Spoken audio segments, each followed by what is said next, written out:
Assalamualaikum warahmatullahi wabarakatuh. Berjumpa lagi dengan channel Arif Wong. Semoga teman-teman selalu dalam keadaan sehat dan bahagia ya. Nah, pada kesempatan kali ini saya masih ditemani oleh Mas Ahlun. Nah, kita ini akan berbagi cara pembungkusan dan pemilihan bakal buah jambu kristal ya. Nah, ini untuk teman-teman pemula ini ya. Maksudnya pemula yang masih bingung pemilihan bakal buah seperti apa yang sudah siap kita bungkus dan bagaimana tekniknya, kita langsung saja praktekkan, yaitu dipraktekkan oleh Mas Ahlun, petani muda ya. Mas, ini kita berbincang sebentar ya sebelum praktek ya. Nah, ini pemilihan ukuran itu yang seberapa sih ukurannya yang udah tepat untuk dibungkus gitu? Kalau tepat untuk dibungkus ini sekitar seginian lah. Nah, ini teman ya. Nah, kalau untuk pembungkusan itu milih yang buah yang lebih besar dari ibu jari ya. Iya. Seperti ini ukurannya. Dan kalau yang masih kecil itu bagaimana Mas, itu boleh dibungkus atau enggak? Kalau masih kecil biasanya kalau dibungkus itu akan rontok lah. Nah, jadi Karena teman-teman panas. untuk pemula, untuk yang ukuran seperti ini itu usahakan jangan dulu dibungkus ya, karena efeknya itu akan rontok karena kepanasan. Nah, ini seperti ini jadi akan rontok seperti ini ya nantinya. Nah, ini kalau untuk pembungkusannya itu gimana Mas ini? Untuk pembungkusan cukup mudah, tinggal pakai plastik sekitar 1 kiloan. Nah, ukuran 1 kilo ya. Ya.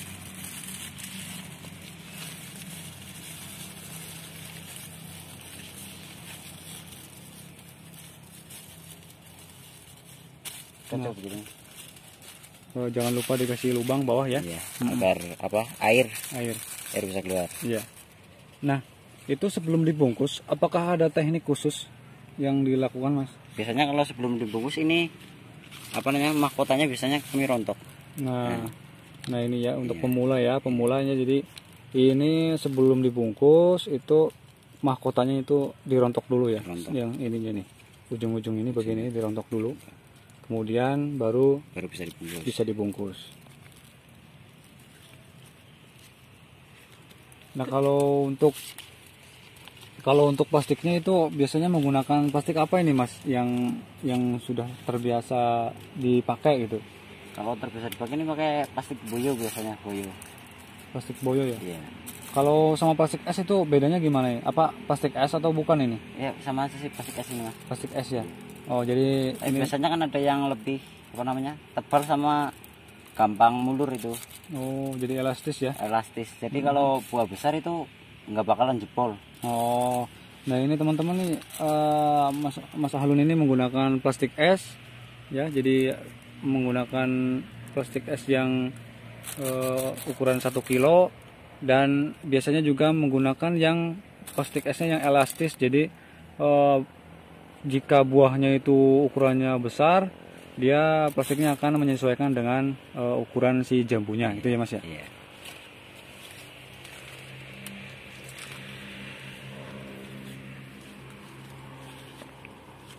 Ukuran yang agak lumayan besar nih, apakah ini sudah boleh dibungkus atau belum ini? Kalau ini nunggu 1 minggu 2 minggu lagi lah, paling nggak 1 minggu lah. Oh iya, iya. Biasanya kalau 1 minggu udah seukuran ini. Nah, jadi kalau yang seperti ini udah siap dibungkus ya Mas? Kalau ya? ini sudah siap dibungkus. Oke. Nah, ini jadi teman-teman bisa lihat ya perbandingannya ya. Tuh cukup jauh ya. Jadi yang udah siap dibungkus ukurannya segini nih. Kalau yang belum siap ini ukurannya masih kecil ya. Jadi di bawah ukuran ibu jari. Dan kalau untuk ukuran segini itu kita nunggu antara seminggu atau 2 minggu. Kemudian kita pangkas ini, potong mahkotanya, dan kemudian dilakukan pembungkusan. Nah, kalau untuk pembungkusannya sendiri ini fungsinya untuk apa Mas? Ini untuk mencegah lalat buah itu. Kalau lalat buah biasanya kalau udah agak besar, kalau sekitar segini kan biasanya lalat buah kan datangan.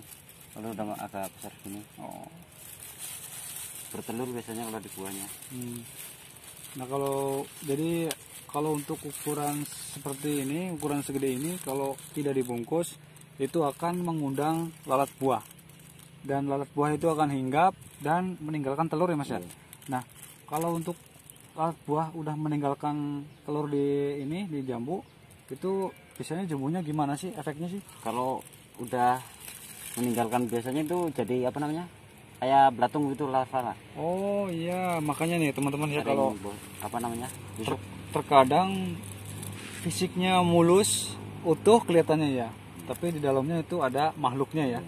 Jadi mungkin ada lalat buah atau serangga ya yang hinggap duluan sebelum pembungkusan ya Mas ya. Iya. Jadi kalau untuk yang sudah dibungkus dan sebelum lalat buah hinggap udah dilakukan pembungkusan, itu biasanya buah ini akan aman. Jadi kemungkinan tidak ada makhluk di dalamnya ya. Tapi kalau untuk seperti ini, tiba-tiba ada lalat buah hinggap kemudian meninggalkan telur, itu kemudian bungkus, walaupun udah dibungkus biasanya itu akan berkembang di dalam ya. Jadi walaupun dia kelihatan utuh, tapi ternyata di dalamnya ada makhluk seperti itu. Ini juga perlu penyortiran Mas, kalau seperti ini. Nah, ini untuk yang bakal buah seperti ini juga ada perlakuan khusus sih Mas ya, ada penyortiran. Nah, untuk penyortiran ini sendiri gimana Mas ini? Kalau Pemilihannya? yang udah ukuran segini nih masih halus begini, udah halus begini nih nggak prospek besar Mas. Oh, Biasanya saya buang. jadi coba dipetik aja Mas. Petik. Nah, teman-teman lihat ya. Ini bentuknya ini kan sangat mulus ya. Jadi Mas Halun ini kalau udah melihat bakal buah yang mulus seperti ini, itu akan dibuang. Karena kemungkinan ini pertumbuhannya tidak sebesar yang diinginkan ya. Nah, kalau untuk yang dipertahankan yang seperti apa Mas? Seperti ini. Ini nih ya. Jadi perbedaannya jauh ya. Ini kan sangat mulus nih, halus. Nah, sedangkan ini nih agak berbentuk agak gimana ya? Permukaannya teh kasar ya. Jadi kasar dan bentuknya tidak beraturan. Justru ini yang akan Besar. bertumbuhnya itu akan lebih besar dari ini. Makanya ini dibuang. Seperti itu. Ini bagi pemula ya, ini sangat penting ini ya. Nah, jadi mungkin untuk kali ini cukup sekian ya. Semoga apa yang kita sampaikan bermanfaat dan mudah dimengerti oleh pemula ya. Salam satu hobi, salam awe lover, salam petani muda. Wassalamualaikum warahmatullahi wabarakatuh.